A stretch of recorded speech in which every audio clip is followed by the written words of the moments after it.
John chapter 10 and verse 10.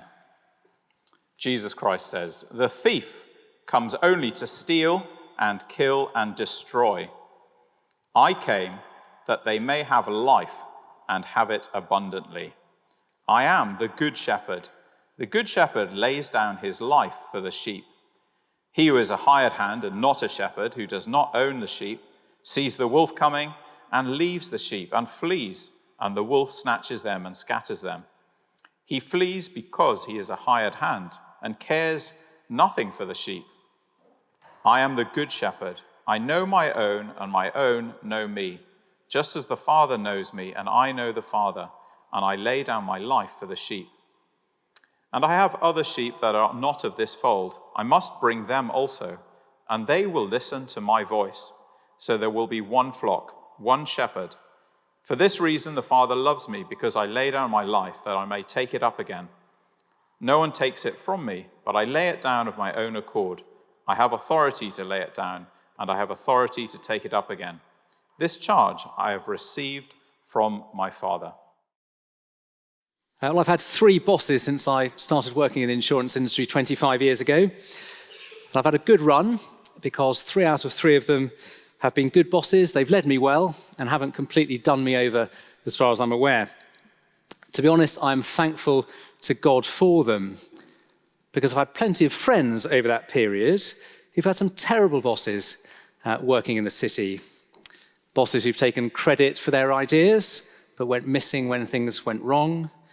Bosses who've trousered the bulk of the pay rises, leaving very little for those further down the food chain. Bosses who are great at dishing out the work, but less available to do much of it themselves. Or even bosses who didn't do obviously bad things like these, but when push came to shove, when the pressure was on, it became clear they didn't really care very much for my friends at all. I don't know what your experiences have been like, but I guess that between us, we'll have experienced the good and the bad. And so we'll know what a good leader looks like, and we'll know what a bad leader looks like. And I'll take a wild guess that every one of us here will much prefer working for a good leader, someone who leads us well, as they protect us, as they provide for us, and ideally as they promote us. Well, we're spending 7 weeks over the summer looking at why Jesus is the one person that every person needs to live life to the full, both now and for eternity. And in the verses we've just had read, Jesus claims he's that one person that every person needs to live life to the full, because he's the one leader you can trust with your life. He calls himself the Good Shepherd, which is another way of saying that he is God's chosen leader.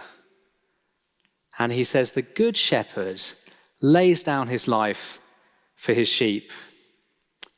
In other words, he's the one leader you can trust with your life, because he willingly laid down his life to save his people.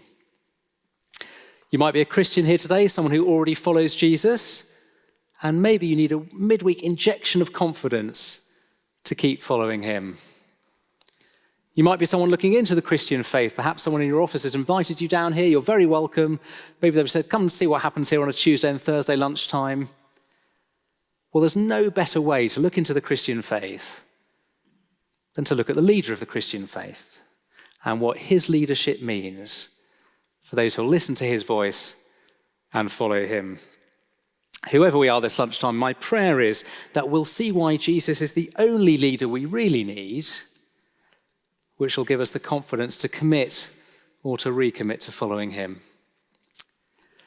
A bit of context for us. In the chapter in John's Gospel before the one we've had read, we see what bad leaders look like. So Jesus healed a man who'd been physically blind his whole life. He healed him physically, in that the man now has 20/20 vision. He healed him spiritually, in that he enabled the man to see who Jesus was, the Lord, and someone he should worship. But he did it on the Jewish Sabbath. And so the religious and political leaders of the day, they ignore the glaringly obvious, which is that Jesus has something about the divine about him. And instead they focus their anger on this poor blind man and cast him into the religious and political wilderness. And that's what a bad leader does, isn't it? They ignore the job they've been given to do, and instead they play politics to keep the status quo, do anything to stop anyone rocking their very comfortable boat. Well, the religious and political leaders of Jesus' day were bad leaders. God had given them the job of caring for his people, teaching them about him, continuously pointing them to him, and they and their predecessors had done a very poor job of it for a very long time. So about 500 years before Jesus spoke these words, God has said as much through his prophet Ezekiel, and God has said that one day he'd judge these leaders for doing such a poor job, and that one day he'd replace them and do the job himself. And finally, Jesus arrives on the scene, doing all the kinds of things that only God can do, as we've seen over the past few weeks here on a Tuesday and Thursday lunchtime. And he says, I'm the leader God promised, the one who will care for God's people, teaching them about God, and continuously pointing them to him. And Jesus says the way he's going to do that job, the way he's going to lead and care for God's people, is by willingly dying for them. That's the point of these 9 verses we've just read, that Jesus leads and cares for his cherished people by willingly dying for them. Now, I assume that most of us here work in insurance or banking or law or something like that. And so unless we're forced to endure a children's Christmas play, we probably don't spend much time thinking about shepherds. But I think I can tell you with some confidence that however much you hate the job you might be in, you wouldn't want to swap it for the job of a first century shepherd. They had to be tough and patient, hardworking, full of endurance, day in, day out, with plenty of danger and not much money. They needed the qualifications to lead and care for the sheep, but without the gold-plated pension or the cottage by the sea. Despite all of that, Jesus says that he is the good shepherd, meaning that he is the only one that God has chosen to lead and care for his sheep. And how does he say he's going to do that? By dying for them. He says it 5 times here in our 9 verses, just to make sure we don't miss it. So verse 11, do take a look with me. Verse 11, I am the good shepherd lays down his life for the sheep. Verse 15, I lay down my life for the sheep. Verse 17, I lay down my life. Verse 18, I lay it down of my own accord. Verse 18, I have authority to lay it down. Jesus is the good shepherd who leads and cares for his sheep by willingly dying for them. He doesn't die by losing a fight or by accident. No, he lays down his life of his own accord under the direction of God his Father. He doesn't die pointlessly or without purpose, like someone throwing themselves from the top of the gherkin saying, see how much I love you? No, he lays down his life purposely for his sheep. And the reason he lays down his life for his sheep is because they are his sheep and he loves them. And you see that in the comparison with the hired hand you get in verse 12. So verse 12, he who is a hired hand and not a shepherd, doesn't own the sheep, sees the wolf coming, leaves the sheep and flees. The wolf snatches them and scatters them. He flees because he's a hired hand and he cares nothing for the sheep. So I don't think that Jesus is saying the hired hand's a terrible person. I think he's just stating a fact. The hired hand is there to do a job. So that they're the person who shows up, does what they need to do within reason, and then goes home again. I'm sure you know plenty of people like that in your office. They don't own the sheep. They don't have a financial, economic interest in them. They're just paid to look after them. Nothing wrong with that per se, but the problem comes when the danger comes. The wolf shows up ready to make lamb stew, and the hired hand legs it. And you could have argued they should have stuck around and done what they're paid to do, but, that's business as usual. This is DEFCON 1. The salary just doesn't cut it, and so the hired hand does a runner. And that's what a hired hand does, doesn't it? They're terrible people, but it does mean they don't care very much for the sheep. Well, Jesus does care. They are his sheep who he loves, and loves enough that when the wolf comes, he willingly lays down his life for them. And if Jesus is telling the truth, which his extraordinary life up until this point in his earthly ministry and his subsequent death and resurrection 3 days later tells us he was, well, there are many implications for us here today, whether we're Christian or not. First implication, we're all sheep. I mean, that's the elephant in the room, isn't it? Not to mix our metaphors too much. Because whenever there's a story where we take a leading role, I think we'd like to be the lion or the panther. That's what the Jamie Dimon of the first century world. That's what we like to headline our LinkedIn profiles. And that's how the religious and political leaders of Jesus' day thought of themselves too. Well, Jesus is a bit more realistic than that. We are the sheep in the story. Sheep who need a shepherd because we're susceptible to leading ourselves into all kinds of trouble. Sheep who need protecting because we're vulnerable to all kinds of danger. And sheep, as we saw in the chapter before this one, who need Jesus to open our blind eyes to the reality of our sin and our desperate need of a saviour. Whether you're the trainee here this lunchtime or the CEO, in Jesus' economy, we're all exactly the same. We're sheep who need to trust him with our lives so that him laying down his life counts for us. Second implication, Jesus is the perfect leader. I mean, I am the good shepherd, Jesus says. And depending on your experience in the city, you might say, well, good for you, but I've had my fill of leaders who say one thing and do another, who talk the talk, but who don't walk the walk. And so rather than following Jesus, we're tempted to pick up the baton and lead ourselves. We do that city staple of winging it. Never mind, we don't really know where we've come from, where we're going, we wing it.